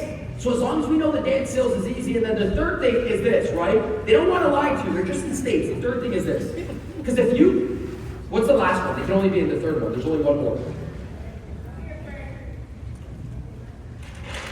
Somebody just said, yeah, I was just looking at that board. I said, thank God for sales because I can't write for nothing. So, sales strategies, systems, the states are defensive, right? Overly excited. And then she just said, the third one, which is, they are ready. That's it. And we can also sometimes mess that up. They're ready to buy and we overtalk. We talk about vacation. They hate flying. You're like, I'm never going to this thing. Right? So, why am I saying this is important? And by the way, everything that I teach you here is going to align with this. Everything that I'm going to say in the next 25 minutes is going to align with this. Okay? You just got to know how prospects think, not how to sell. And by the way, this is like the movie. Have you ever watched the movie Mel Gibson, What a Woman Wants? And he gets shot, and in seconds, he was in the mind of every single lady. He was just like, wow. oh, he smells good, he doesn't smell good. I like the way he hugs, he doesn't like the way. He just knew what every lady thought. I'm sitting down and watching that with my father when I was 16. I said, wow, this is like a dream. And my father's like, I never know what your mother wants. You can never figure it out. She's hot, she's cold, she wants this, she doesn't. I'm like, no. It's not that, Dad. I said, imagine I knew what my prospects wanted. I was a sales nerd. I'm like, this would be amazing. Sales would be the easiest thing in the world. I wouldn't have to think how to sell. I would just have to think how they think. If I thought how they think, sales would be easy. I know what they're thinking. I just align my strategy towards what they're thinking. Sales would be the easiest game in the world. So that's how I developed this formula. Think how they think. What's in it for them? What are their states? You just got to know their states. You don't know their horoscope and their biological date they were born and what's your personality trait. You just know 1, 2, 3. Here's the last part about it. I would say this is 5%. This is 15%. Here's where the Pareto comes in. This is 80. It's the U game. The U game is this. If you don't master this game, you can't master this game. I'm done running on that treadmill yesterday. The guy that was training was an identity coach. I said, this is exactly what people need. I said, people's strategy is only as good as their identity is aligned towards the strategy. I said, you can't apply the strategy if your identity's off about yourself and your business and who you are and how much you can make. I said, people don't buy your product. They buy what you feel like you're worth. Nobody buys the product and the price tag. They only buy what you feel like you're worth. They buy the worth. They don't buy the price tag. So most people have an identity game. And again, some people here right now want to see this, but I'm telling you, you guys can make, oh, by the way, I think you guys can tell that I'm not good at telling people to make one extra sale. Like, I want people to max out here. I want people to like, look at the compensation plan and be like, I can get to the top. I don't speak to the person that wants to make one sale. So I'm telling you right now that you guys are in a vehicle where it's like, hey, please fill me up and go. And you're pouring in this gasoline that doesn't match up with the vehicle, but you got a good vehicle, but you're using the wrong gasoline inside the vehicle. And I'm gonna show you in a second. By the way, how many people here have ever made in one day, here, I'll show you the reflection of this. You don't think so? I'm gonna show you. How many people here in one day have ever made $500 in one day? By the way, I'm not just saying from this. In general, you sold shoes, a couch, a home, some commissions, and you figured out how to make $500 in one day. Most people? Okay, $500. You can think of a day you made $500, even if you put it on Red, I don't know, right? Okay, not that, but through work. Now, how many people here make $15,000 a month for the last 12 months straight? Raise your hands. Okay, what happened? I knew that was gonna happen, right here. I felt it. It's coming right here. I set it up. If you ask, don't let a salesperson ask you a lot of questions because she's gonna set it up here. I set it up. I said, who here made $500 in one day? You figured it out. So there's always somebody telling you to believe in yourself. This guy told me he's 16 years old. He's yelling on stage. He's like, you just gotta believe in yourself. I'm like, I don't know where to start. I didn't understand that. It was too fluffy for me. Just believe in yourself. I'm like, what? I'm not telling you guys to believe in yourself. I just said you've already won. But you're on a threshold. You're on a thermometer right now. I said, who here has made $500 in one day? Everybody's hands went up. Then I said, who here makes $15,000 a month for the last 12 months straight? 10 hands went up. The question is this, you've already done it once, why didn't you repeat it for 30? Somewhere inside of your head says, you're not worth a $15,000 a month, so don't go repeat that. I just want to let you know that that's going to be rare, that shouldn't be common. Please don't repeat that. So if you think it's rare, you go spend it and you get excited. If you reverse engineer and say, wait, if I did it once, I can do it for 30, let me go figure out this game. You've already won. Somebody's telling you to believe in yourself. Why? It's already inevitable. You've done it. It's done. But there's a self-worth issue. There's an identity issue to feel that you didn't worth the $15,000 a month, so you didn't repeat the $500. The person that goes repeat their best day feels like they're worth more. You will never outperform where you feel like you're headed inside the future. You can't outperform it today. So if you made even $1,000 a day and you didn't have a $30,000 a month, you still have an identity issue. You've already won. The sign's been given to you here. It's here. You've done it. And you need somebody to tell you, believe in yourself. What?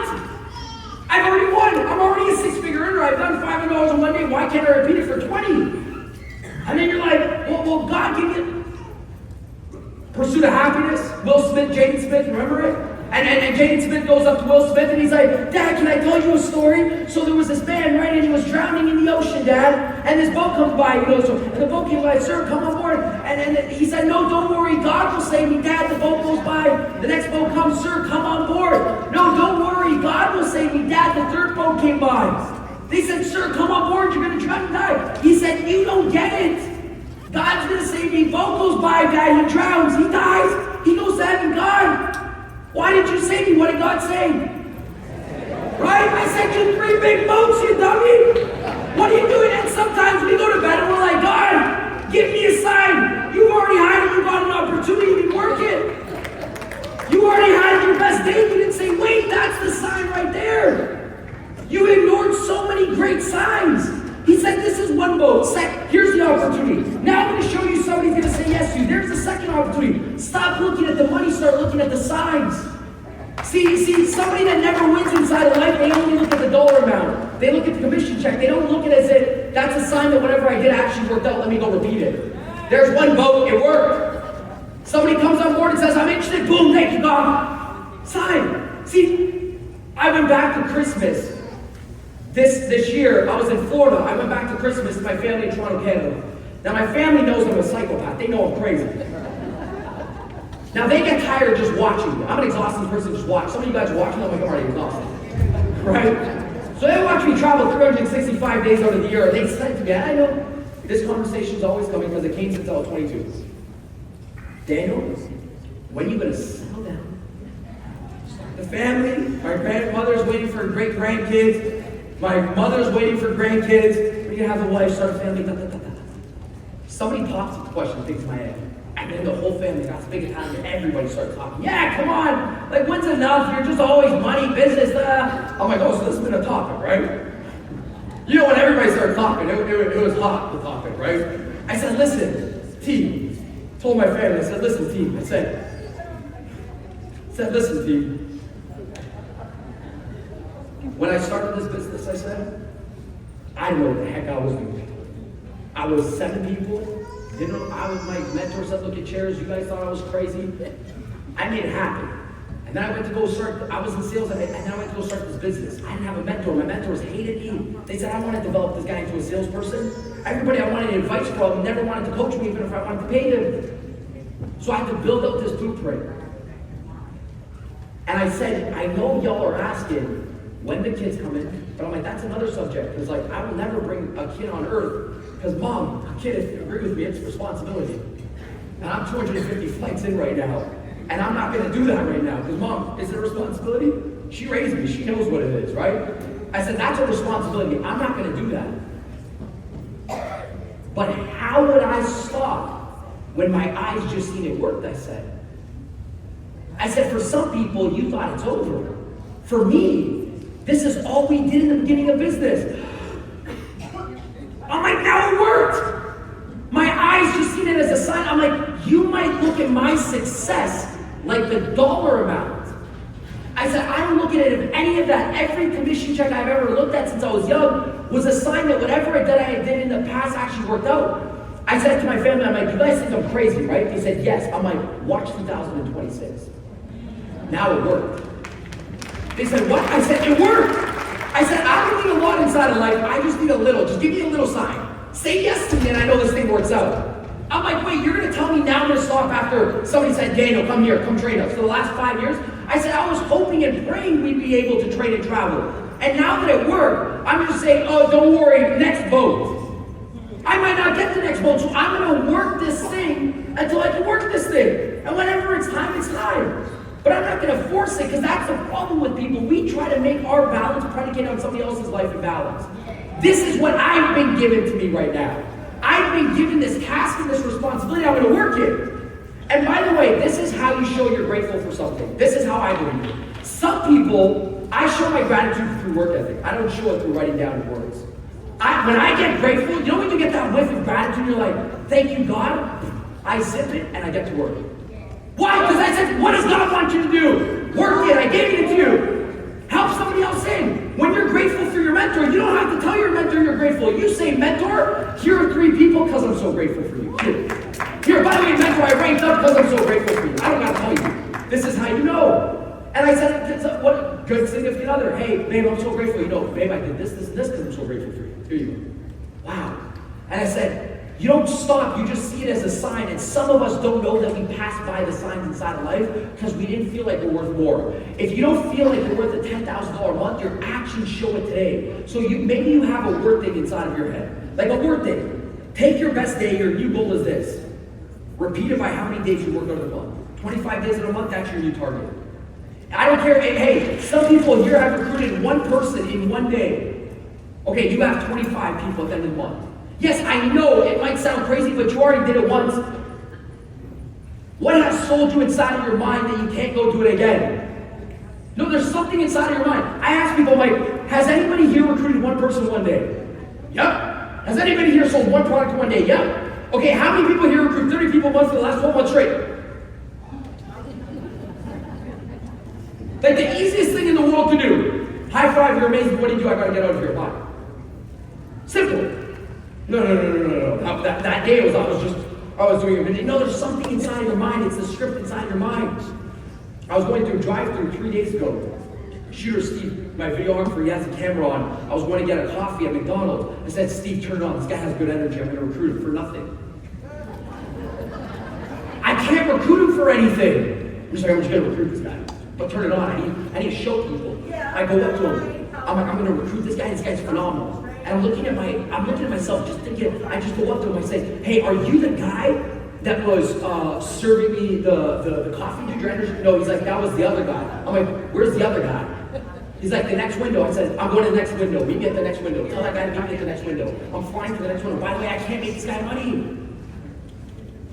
I live in the area, they don't even speak English. The guy was speaking broken English to me. I just want to help him. I just want to pull him in the Rolodex. Maybe one of my friends speaks Spanish, I can connect him. That's all I'm thinking inside of my head. I'm like, bro, what's your name? My name is Gustavo. I said, Gustavo. High five. I'm like, I don't even care about the name. He said, what? I said, dude, I've talked to a lot of people today. I've never seen somebody more hyped up to work at this job than yourself. High five. I said, you're incredible. I just felt it. He's like, oh man, thank you. I see your car through the drive-thru. It's amazing. What do you do? I said, enough of it. Gustavo, 2 questions. Number 1. I said, do you like money, Gustavo? He's like, well, I said, Gustavo. Yes? No. It's not because you're making me scared. I said, yes or no. He said, and I'm not saying say this to people. I'm just saying there's even a bad script can outperform a good script as long as the script inside of your head is good, right? I'm like, Gustavo, do you like money? He's like, yeah. I'm like, okay, good, you're scared. He said, question number 2, I'm like, do you want to make a lot of money? I'm like, I'm telling you, I'm not telling everybody inside this McDonald's. You. He's like, well, I'm like, Gustavo. I said, yes or no, Gustavo? He's like, yeah, of course, man. I said, Gustavo, go do me a favor, go grab a napkin. Gustavo, what do you, just go grab me a napkin, I got a pen. Grab a napkin. Grabs a napkin, I said, Gustavo, here's my number. 305-222-222. I said, text me before 8 p.m. If you text me at 8:01, I don't reply. He's like, what? See, most of you guys are like, no. Who's qualifying who? Who's giving the opportunity to who? I'm changing his life. I already see Gustavo holding the money in my hand when I was a kid. That's how I used to recruit people. Like, when I used to recruit people, I used to see them. It was called cherry. I used to see them getting a bonus on stage, and I could see what they couldn't see. Oh my God, this person's gonna be so happy, this person's gonna get gifted, this person's gonna hug me, kiss me, even though he don't run that way. No. That's how I used to think. I'm like, this guy doesn't even know what he's getting into. I said, Gustavo, go get me a napkin. Text me by 8. If you text me at 8:01, dude, I assume you like doing what you're doing. High five, I'll be back here to grab a coffee or thing. I'm like, that's fine. But don't text me at 8:01. I promise I will reply. It means you don't like money. Text me on your break, it's 2 p.m. right now. I said, here's my number. Oh, Gustavo, yes, do me a favor. Go grab a pen, this one right out. Because he's taking the opportunity from me. I'm the blessing and the gift. I'm giving the gift of Santa Claus right now. I'm Santa, giving him the gift. Gustavo, go do me a favor, get another pen. Gustavo goes back to get the pen. Write $1 million beside it on the napkin. That's what conversations are doing. Hey, Gustavo, high five. Oh, bye. And I'm just watching myself, and I filmed it, I put it online. You know what people said? They said this. Well, it must be easy for you because you had the nice car and it was easy for you to do it. And I said, no. Nice car don't recruit. I said, you got nice car because you had energy in the beginning and then you get nice car. I said, you just don't get the nice car out of nowhere. I said, you don't get the right and then you get the energy. You get the energy, then you get the right. I said, it's not the opposite. So here's I said to people, I said, because I knew I could do it once, I could do it forever. And listen, life, it's a complete balance between being good, but also just going through everybody and just getting the reps done. You don't have to be the best. Somebody is going to wear a silent four, and it's going to be time where they're like, how did you know I needed money right now? That's it. You know when you think like, oh, I got to be in this position, I got to make this much money to talk to this much people. You don't got to be nothing in this business. Zero. You know how you get credibility? Leverage that one. Right there. I don't need nothing. I just point up. When somebody asks me, I'm just middleman. Bridge. I'm just a bridge. I'm just, hey, me Jack. Me Bob. That's it. I'm just me. I don't have to do nothing. It doesn't even have to make sense. Things don't have to make sense in order for you to make money inside of life. Hey, sometimes I see these weird looking dudes with these beautiful ladies. I'm like, how did that happen? And you're like, man, the heck am I doing going to the gym? I'm screwed up here. You see sometimes that relationship and you're like, wait, what did he... Okay, do I gotta be funnier? What do I gotta do here? And then you start thinking, what? Same thing in this business. Sometimes you look at people and you're like, huh? How did? No way, you're not making $1 million a year. Yes. All they did was ask more. All he did was did this. He went into a bar. Hi, by the way, you're beautiful. Want a drink? No, thank you. I'm not thirsty. Hi, by the way, you're beautiful. Want a drink? No, thank you. I'm not thirsty. Hi, by the way, you're beautiful. Want a drink? No, my boyfriend's in the bathroom. Hi, by the way, you're beautiful. Boom, got a shot glass over the head. Hey, by the way, you're beautiful. Want a drink? Ah, yeah, I'm a little bit thirsty. Boom, girlfriend. Prospect. Hey, by the way, you want to make more money? No, thank you. I'm not interested. Hey, by the way, you want to make more money? No, thank you. I'm not interested. Hey, by the way, you want to make more money? Oh, I just lost my job. Boom, prospect.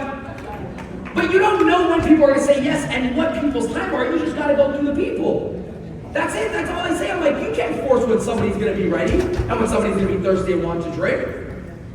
You don't have to be the best looking. You just got to talk to everybody.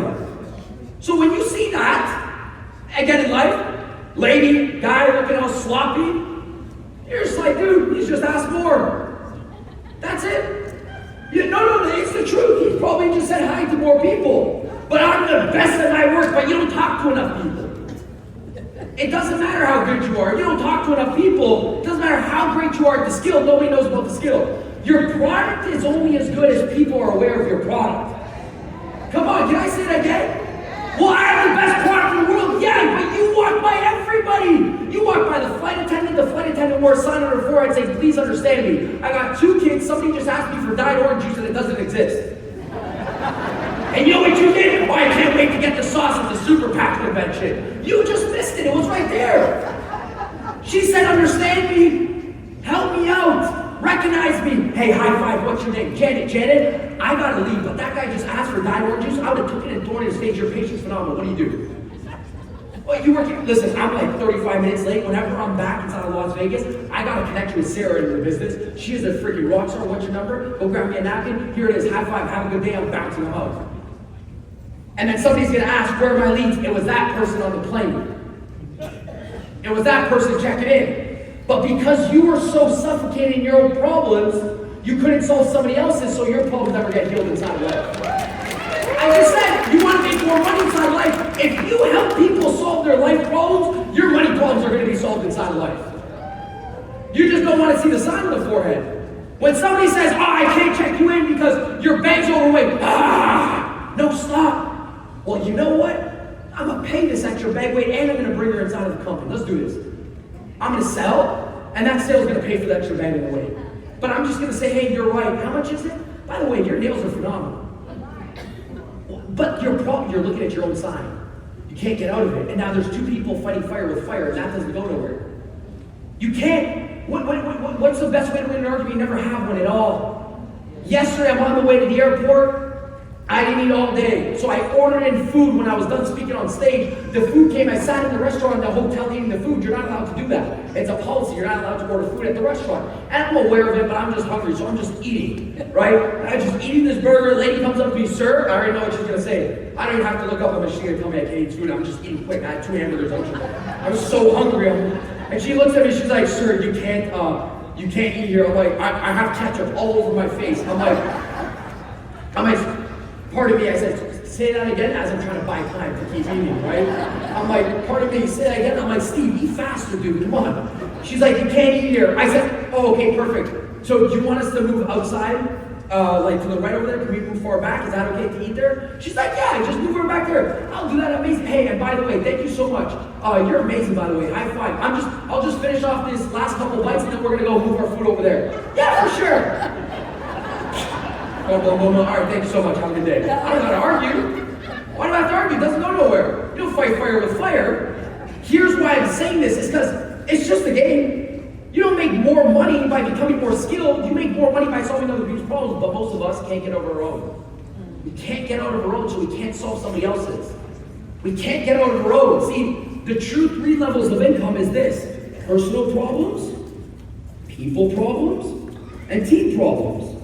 Most people, they make the income that they make, $3,000 to $5,000 a month in America, because they all speak the same and they all have the same problems. You don't believe me? I said you get paid in proportion to the problems that you solve. I can just solve people's problems better than they can solve their own, or somebody else can solve theirs. That's all your owner does. An owner is not the person makes a lot of money, just solves more people's life's problems. We don't look at it like that. We're like, they work harder. Well, that's obviously a lie. You can't work harder. There's only 24 hours in a day. You can't be the smartest person in the room and make the most money. So there has to be an equation here. Work ethic and skill sets are just your equalizer. Your competitive advantage is not that.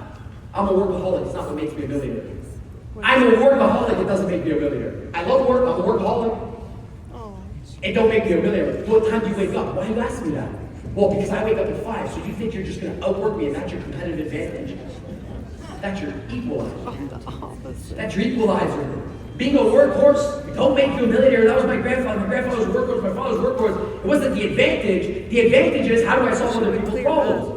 If you don't believe me, just go look at the average income. The average person speaks the same with the average income. I promise you. I don't look at income, I look at language. Because whatever's coming out of their mouth is what's happening inside of their mind.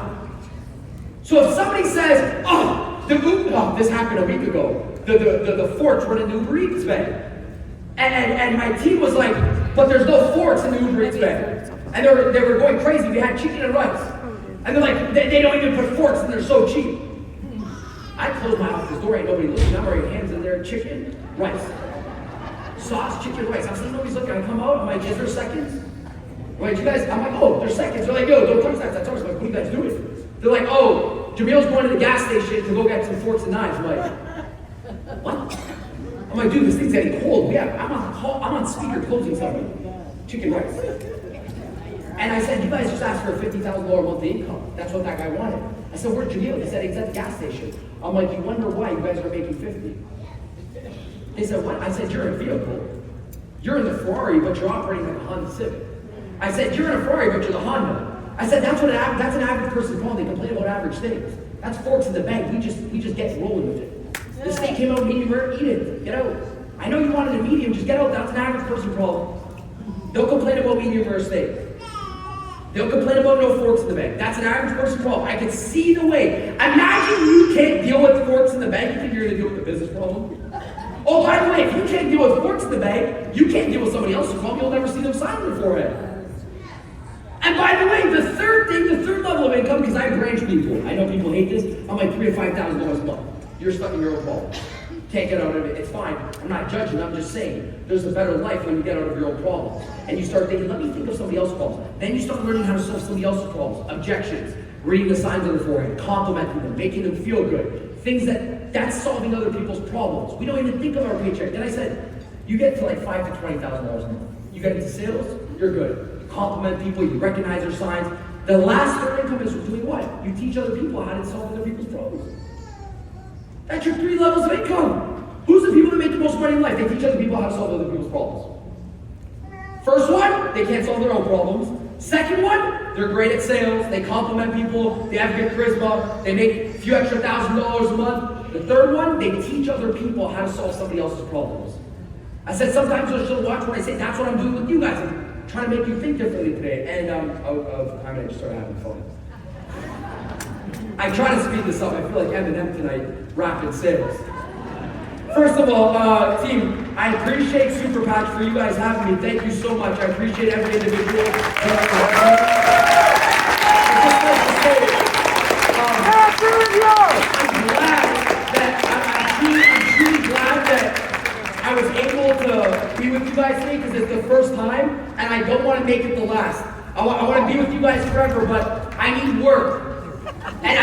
me if you go make, I can say this because I don't get compensated from you working harder.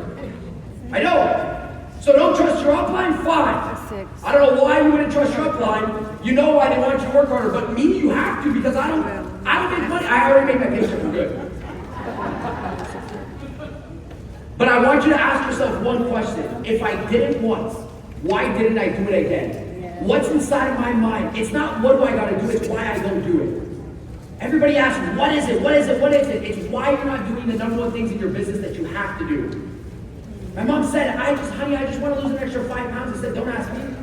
She said, why? I said, you know what you gotta do, it's just why you don't do it. Cut out the junk food, start walking. I said, is that science? You already know the steps. Why don't you cut out the junk food and why don't you start walking? I said, Mom, work. I said, just ask yourself better questions. That's an easy, Mom. I said, it was only 5 pounds. That's it. You're not asking for, hey, I want to have a 6-pack. I said, just ask yourself a better question. You already know the formula's here. The company gave it to you.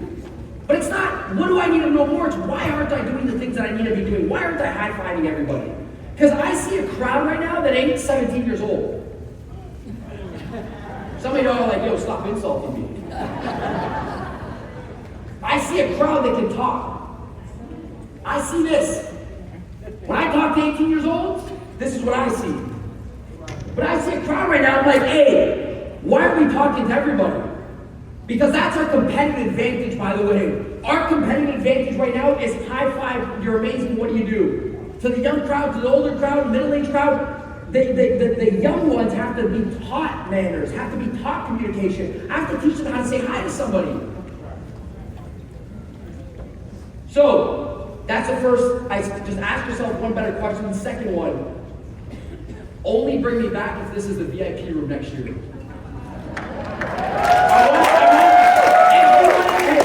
Everybody in this company has to play their part. Everybody. That's the way you create a super team and a championship team. Everybody plays their part. Not one person, every person. You want to know why? Let me tell you how this is. Personal momentum equals team momentum equals company momentum. When the company's a momentum, personal momentum is easier. It's the root of the business. Personal momentum leads to team momentum. Team momentum leads to company momentum. When the company's on fire, sales are easier for personal. Do you see how it keeps going? So the Super Bowl's on Friday, and when there's a 2-point conversion, how does it get converted? It doesn't just happen out of nowhere. Every single person on the team plays their part when there's a conversion. If the linemen don't, I'm not in football, but if the linemen don't defend the guy that's snapping the ball, the guy that's snapping the ball gets tackled. If the guy that's snapping the ball has butterfingers or snaps it too far to the right, the guy that's catching it can't set. If the guy that's catching it is thinking about something, he has butterfingers and it slips, the guy that kicks can't kick. If the guy that's kicked is thinking about something else, it doesn't go through the team doesn't win. Every single person inside the company has to play their part. It's like a well-oiled machine, and that's how company momentum builds. When the company's big, things are easier to sell. What do you guys got going on there? I've heard it from somebody else. Do you know how much easier it is when there's awareness and buzz of the product for it is to sell? That's our job as a team to make it bigger. Team, I love you guys. Super guys. Thank you guys.